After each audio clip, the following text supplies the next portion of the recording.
Chapter 9. Can't catch me. Imogen laughed at Harper.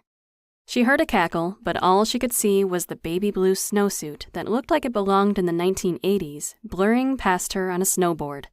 That's what you got when you grew up within distance of several ski resorts, Imogen assumed.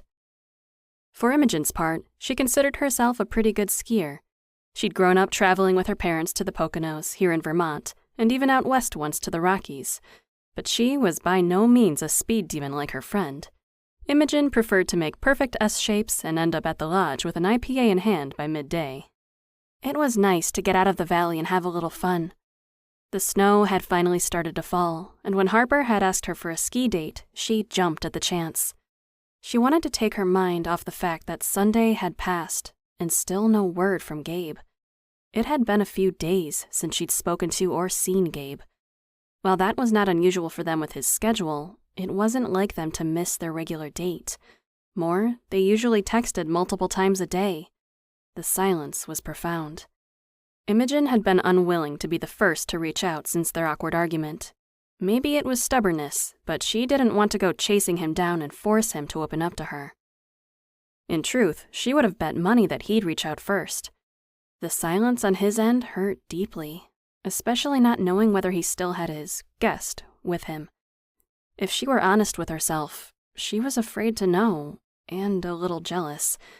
She didn't like feeling that way, and was going crazy being in this limbo with her boyfriend, so instead, she tried focusing on her sanctuary plans to keep her brain occupied. It wasn't completely working. Harper's day out couldn't have come at a better time. She needed a distraction. Imogen made it to the bottom of the hill where Harper was waiting, bouncing and clapping her hands. You're so good. Do you want to go again or take a break? Take a break. Imogen winced. It had been a long time since she'd been in skis, and her calves were screaming. Let's grab a beer and get warm for a bit. They locked their gear safely away, then, arm in arm, made their way into the lodge to get their beers. Luckily, it was midweek and was relatively quiet, one of the perks of being a local. They found some Adirondack chairs around the big fireplace and sat back, drinks in hand. It wasn't often that Harper and Imogen got to hang out, just the two of them. Harper, do you have any suggestions for starting a business? I know that it takes a lot of planning and a few years to get up and running, but anything specific? Imogen was impressed by her friend. Underneath that perky personality was a savvy business owner. She was shrewd and smart, and Imogen would be silly not to ask for some advice. I don't know, Im. That's kind of a broad topic. You haven't told me your idea. Maybe if I know the specifics, I can help more. Harper took off her hat, letting her hair escape.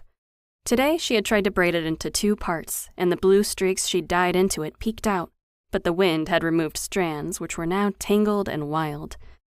Imogen laid out her general plans. She didn't want to turn this into a business meeting. This was supposed to be a day to get her mind off things after all. Harper, for her big heart, thought having a sanctuary nearby was an amazing idea. It wouldn't make any money and would be a lot of work, she warned her friend, but the good she could do was the priority. I just want to make enough to live on, maybe travel a little if I can get away.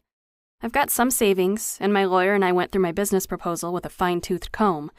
I'm looking for some personal accounts. What can I expect? Harper laughed. Well, you can expect with a sanctuary, you're going to constantly fundraise to find ways to get outside support. You can't finance something like that yourself. Imogen nodded. She had already thought of ways that she could promote the farm and its animals using social media, networking, and GoFundMe. You won't be doing much traveling. In fact, you won't have a lot of time off at all. You know how hard farm work is. I couldn't wait to move to the city and enjoy the freedom that came with it. If it snowed, I stayed put inside. It was awesome. You better be sure this is what you want, because it will take over your life. For the first time, and maybe ever, Imogen knew she was doing the right thing.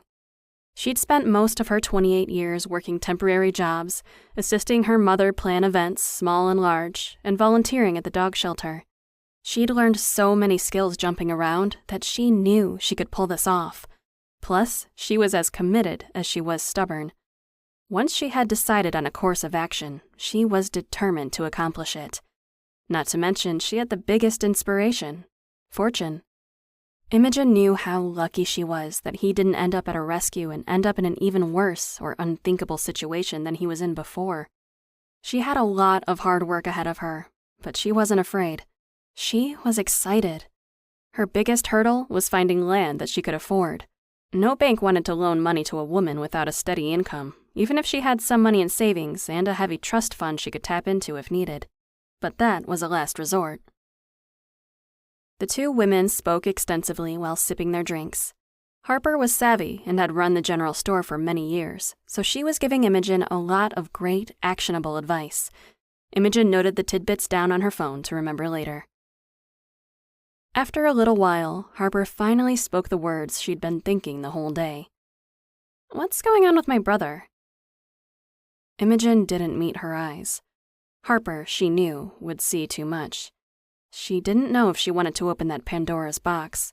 It had been several days since Imogen had seen or spoken with him. Sunday had come and gone without a word.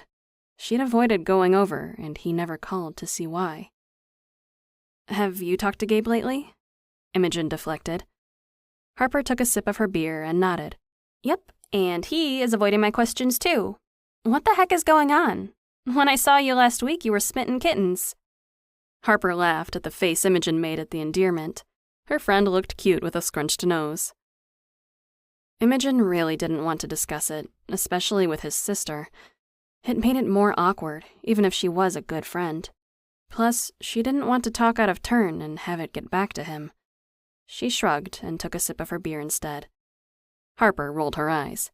"Seriously, it's like pulling teeth getting information out of you. I don't know which one of you is more stubborn.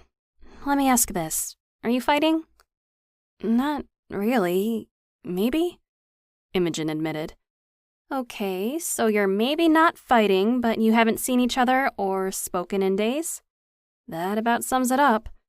"Not in the least," Harper shouted and stood, her emotions high. Imogen was embarrassed. The few people that were in the lodge all turned to stare. She sank down into her chair. "Sit down, Harper, you're making a scene." "At least I'm doing something," Harper seethed. "What are you doing just sitting here? Obviously something happened, and neither of you will talk about it with me." Harper didn't want to get in the middle of a relationship between her brother and her best friend, but they were being childish. She knew neither of them was happy with the distance between them. "Let me ask you something, Imogen. Do you love my brother?" "Of course I do." Imogen was offended. She wasn't used to fighting with someone, though. If she were being completely honest with herself, it was because of how she was raised. There was never a need for confrontation because her mother had been the queen of silent treatment. She always shut down and then pretended nothing happened weeks later. It was unhealthy, sure, but that was her experience. Out of instinct, she'd been giving Gabe the same space she would if this were her mom. But maybe space was the wrong move. She was so confused. Harper wasn't done. "Then act like it. You're acting so out of character, just wallowing all quiet and mopey." Harper was flinging her arms about, her voice getting higher as she went. If Imogen didn't know better, she'd think she'd had opera training. Thankfully, Harper wasn't holding her beer, or they'd all be covered in it with her wild gesturing. "I know I haven't known you all that long, but you're a fighter. You confront things head on. You don't just sit down and take a hit. What's different now?" Tough love from Harper. Wow. Imogen was shaken. She might have expected it from Bailey, but not from her sweet bohemian friend. She was more than a little taken aback, actually. She put down her drink slowly, giving herself a moment to consider her friend's words. Harper was still standing, practically vibrating with the strength of her feeling. "Sit down, Harp. You look like you're going to launch yourself at me, and frankly, it's intimidating." Her friend didn't laugh, but she did take a deep breath and slowly lowered herself onto the edge of her seat. Imogen picked up her beer and raised it for a cheers. "You're right. You're absolutely right. It's not like me. I've never been one to sit back and take a shot on the chin. Why am I acting different now?"